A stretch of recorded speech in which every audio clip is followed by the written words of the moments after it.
Warahmatullahi Wabarakatuh. Salam sejahtera bagi kita semua. Kepada yang terhormat Bapak Valentino Sembiring MKom selaku dosen mata kuliah Algoritma dan Pemrograman serta teman-teman yang saya banggakan. Terima kasih atas kesempatan yang telah diberikan. Perkenalkan, nama saya Salva Akmaida. Di sini saya akan membantu jalannya presentasi hari ini. Sebelum kita mulai, izinkan saya memperkenalkan rekan-rekan saya, yaitu ada Sabila Nurlaita, Muhammad Zidan Izulhaq, Siti Nur Aida, dan Marsha Zulianti. Di sini kami akan mempresentasikan mengenai program Python yang kami buat, yaitu dengan tema menu cafe. Selanjutnya, izinkan saya untuk menjelaskan sedikit gambaran mengenai apa yang akan kita bahas. Jadi, program ini adalah simulasi pemesanan makanan dan minuman dari sebuah kafe, yaitu Cafe Pastel Palette. Pengguna dapat memilih menu dari beberapa kategori seperti dessert, tea, coffee, dan non-coffee.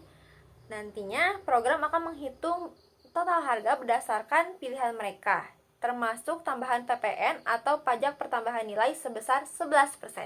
Setelah itu, program akan meminta pengguna untuk membayar dan akan memberikan kembalian jika diperlukan.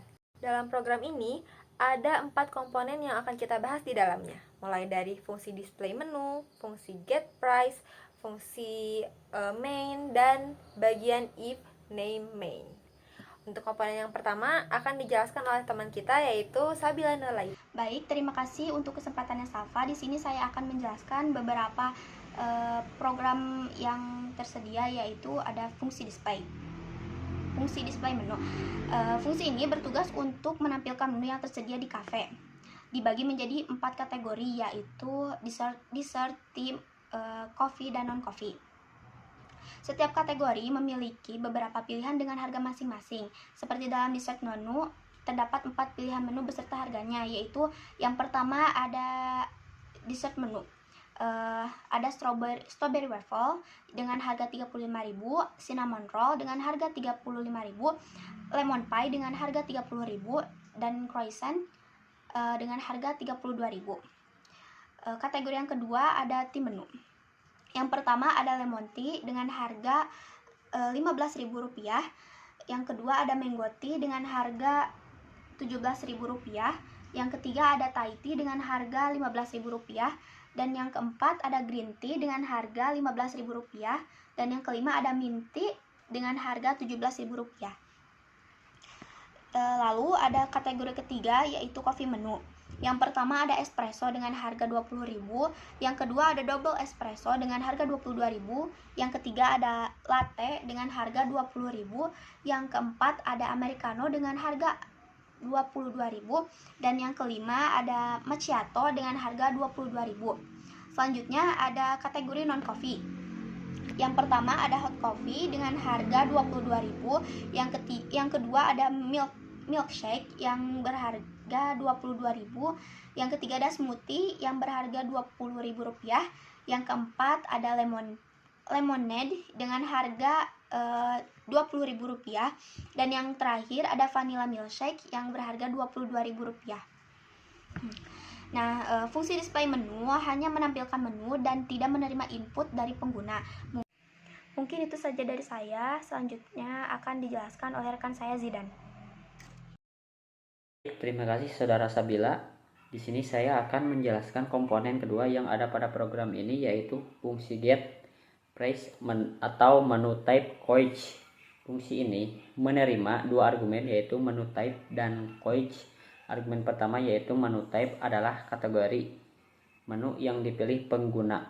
Di sini kita menggunakan abjad seperti A, B, C, atau D. Dan argumen kedua yaitu coach adalah pilihan menu. Dalam kategori tersebut, di sini kita menggunakan angka 1 hingga 5. Fungsi ini mengembalikan harga berdasarkan kategori dan pilihan menu yang dimasukkan. Harga menu disimpan dalam dictionary menu price yang memetakan kategori A, B, C, atau D ke daftar harga. Contohnya, jika menggunakan pilihan menu kategori A atau dessert dan memilih pilihan ke-1 yaitu strawberry waffle, maka harga yang dikembalikan adalah Rp35.000. Mungkin itu saja dari saya. Komponen ketiganya akan dijelaskan oleh rekan saya, yaitu Siti Nur Aidah. Terima kasih Jidan. Di sini saya akan menjelaskan komponen ketiga, yaitu program fungsi main. Apa sih itu fungsi main? Jadi fungsi main itu adalah fungsi utama yang menjalankan alur program secara keseluruhan. Berikut ini langkah-langkahnya. Yang pertama, ada menampilkan menu fungsi display garis bawah menu buka kurung tutup kurung. Nah, ini tujuannya untuk apa? Untuk memanggil penampilan menu kepada pengguna. Lalu yang kedua yaitu pemesanan. Nah, program ini memasuki loop yang dimana memungkinkan pengguna untuk memilih kategori menu dan menu yang mereka inginkan. Program ini meminta input berupa kategori menu seperti A, B, C, D dan nomor pilihan menu 1 sampai 5. Jika kategori tidak valid, program akan diminta untuk memilih ulang. Nah, jika input pilihan tidak valid juga, bukan angka antara 1 dan 5, program akan meminta pengguna untuk memilih ulang juga. Nah, setelah pemilihan menu valid, harga untuk menu yang dipilih dihitung ditambahkan ke total harga pemesanan. Lalu yang ketiga ada menghitung total harga dengan PPN. Setelah selesai kita memilih menu, program akan menghitung total nih harga yang harus dibayar setelah ditambahkan PPN sebesar 11%. Nah, PPN ini dihitung dengan rumus, teman-teman. Seperti total garis bawah with garis bawah PPN sama dengan total garis bawah price bintang buka kurung 1 plus. Lalu yang terakhir yaitu pembayaran dan kembalian. Program kemudian meminta untuk pengguna yang memasuki jumlah uang yang diberikan untuk pembayaran. Jika uang yang diberikan cukup atau lebih, maka program akan menghitung kembalian dan menampilkan total yang harus dibayar serta jumlah kembaliannya. Namun, jika uang yang diberikan kurang dari total harga dengan PPN, maka program akan memberitahu pengguna bahwa pembayaran dibatalkan.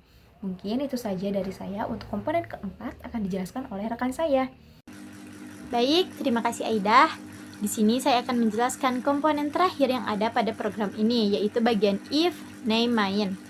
Bagian ini digunakan untuk memastikan bahwa fungsi main hanya akan dipanggil jika skrip dijalankan langsung dan bukan diimpor sebagai modul dalam program lain. Ini adalah cara yang umum dalam Python untuk menjelaskan kode hanya ketika file ini dieksekusi secara langsung.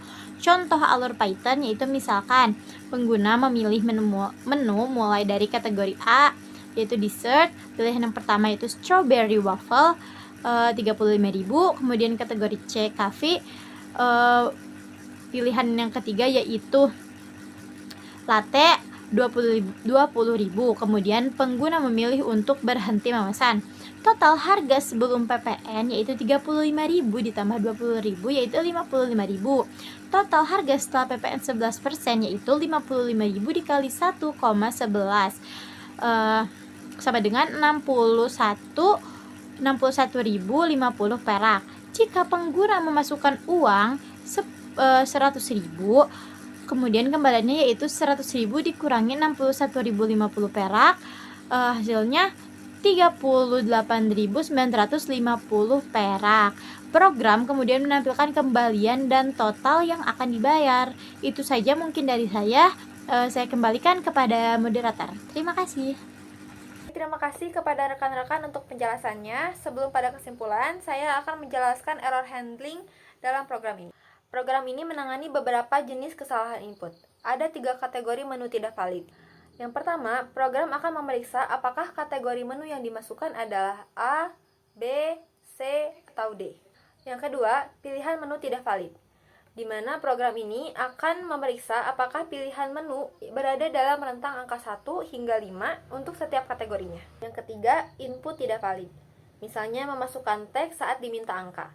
Nah, program ini menggunakan try except untuk menangani value error dan meminta input ulang jika terjadi kesalahan input. Jadi, kesimpulan yang bisa saya ambil adalah secara keseluruhan, program ini memungkinkan untuk pengguna memilih menu di kafe, menghitung harga setelah PPN, dan memastikan pembayaran dilakukan dengan benar. Program ini berguna untuk simulasi pemesanan makanan dan minuman, serta kalkulasi harga dengan pajak. Demikian presentasi dan diskusi dari kami. Saya selaku moderator memohon maaf atas segala kesalahan dan kekurangan. Terima kasih atas perhatiannya. Wassalamualaikum warahmatullahi wabarakatuh.